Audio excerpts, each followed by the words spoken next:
Hey y'all, what's going on? This is Jackie or J. Marie Booklet. So today I am making a video. It's about the Roe versus Wade decision by the Supreme Court. So everyone is like all over the news. I saw it when it came across my TV, but I ain't paying no attention. Um, and then it went like boom. So I was like, okay, well let me make a video talking about this. And you say, well, why would you talk about abortion? What does that have to do with unit secretary? Because you as a unit secretary, there are women who have abortions. So like as of right now, abortion is legal, but it looks like it's going to be overturned by the Supreme Court. There are women who have abortions and they have complications from the abortions, and now you may not know it, but there are women who have complications from abortions. Abortion is a procedure just like anything else. And so you have women who have the issue. So it's not just a back alley thing. I mean, I'm pretty sure some women still do the back alley.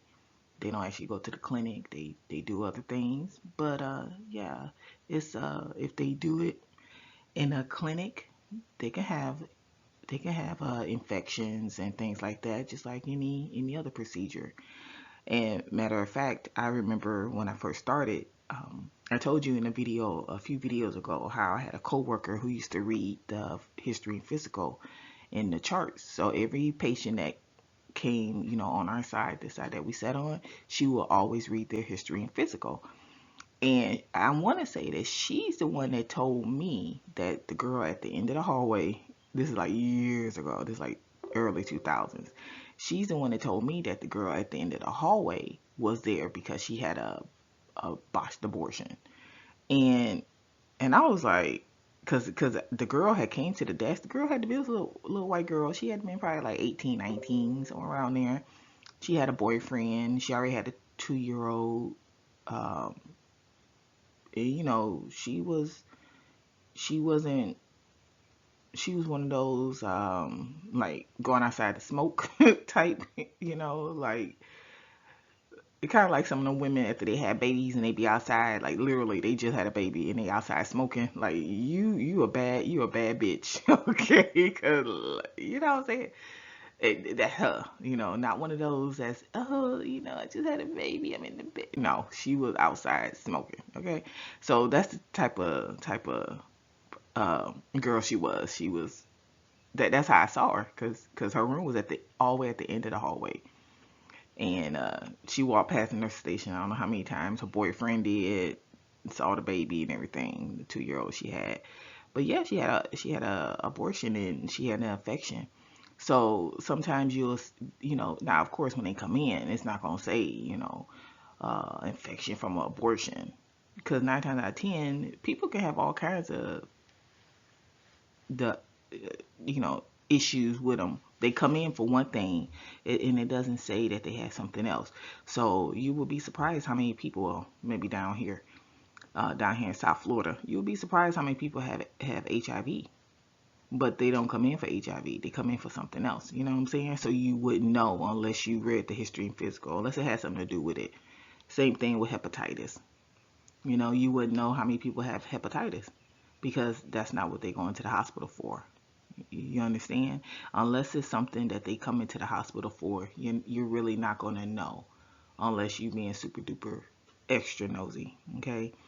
And so with Roe versus Wade more than likely being overturned, basically it's just going to go down to the states. The states will decide. So, a lot of people are like, well, it's going to be more back alley abortions and this and that. And I mean, if it is, then, if you live in one of those states, then you're going to see an increase in women with issues, coming into the hospital. And, if it's a state where abortion is legal, you still going to have issues. I mean, the issue's not going to go away. It's a procedure. It's a medical procedure. There's always a chance for complications, because that's just what it is. Now, is one safer than the other? I assume so. I don't know. Okay, never had no abortion. I've never been pregnant. I'm gonna be a spinster. I'm gonna be one of them women never have kids, because I don't want any. So, and I do what I do, make sure I don't have any. So, never been pregnant, but you'll see it, and you just may see it more now that it's overturned. But it's been there. It's always been there. It's just hidden. And then a lot of women who have abortions and they have complications. It's just not because for the most part they'll go back to the clinic and then they'll quietly be taken to the hospital to be treated, or they may be taken somewhere else, to be treated. It's hush hush. So a lot of things you'll never know. That's why I say I don't know if it's safer or not. I don't know. They say it is, but I don't know. But yeah, I just want you to understand that this more than likely will affect you in some kind of way depending on what state you live in. So there are some states that have a trigger law so soon as it is officially overturned, because they stated that the Supreme Court voted in February, which is right when they heard it, because it has something to do with a Mississippi law. And so it went all the way up to the Supreme Court, and so they voted in February, but it got leaked to today, last night. And usually the Supreme Court, they reveal all their verdicts, if you would, so to speak, in June, July, when at the end of their session. So this got leaked, and so that's gonna be fun to find out who leaked it. I'm gonna eat popcorn and watch that. But there are some states who have trigger bans, so that means that the law is already on the book, that as soon as Roe versus Wade is overturned, it becomes illegal in those states. So it's 13 states, and they are Idaho, Utah, Wisconsin, North Dakota, South Dakota, Oklahoma, Texas, Missouri, Arkansas, Louisiana, Mississippi, Tennessee, and Kentucky. So those are the states that as soon as it is officially overturned, abortion would be illegal in those states. And then you have states that ban abortions prior to Roe versus Wade, and they're Arizona, Texas, Oklahoma, Arkansas, Mississippi, Alabama, and then and some of these overlap. And then there are some states that banned or they limit abortion, and we know Texas is one of them, and Texas is right here, and like 26, 29 is a lot of states. So mainly all the ones I named, plus Ohio, West Virginia, South Carolina, Georgia. So so they have restrictions, and but basically once it's overturned, by the Supreme Court, it just goes back to the states. So if you live in a state that I did not name, then they will allow abortion.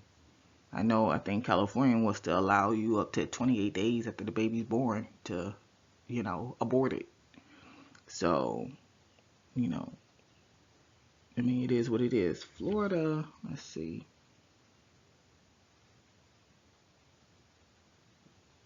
Florida is not listed, but it probably would. I don't know. Florida is a swing state. Florida is a swing state, even though it is leaning more red. Um, just FYI, I'm pro-life. So I'm pro-life. So, um, you know, but Florida is more of a swing state. So we have a Republican governor, and it can go either way politically. But there are more, because a lot of people are moving from like New York, other places, to Florida, and they're registering as Republicans. So we'll see. We'll see how everything turns out. But yeah, so this Roe versus Wade, I mean, it is what it is. Like I said, I'm pro-life, so, but you will always see, there have always been women who had complications from abortions. It was just called abdominal pain, you know?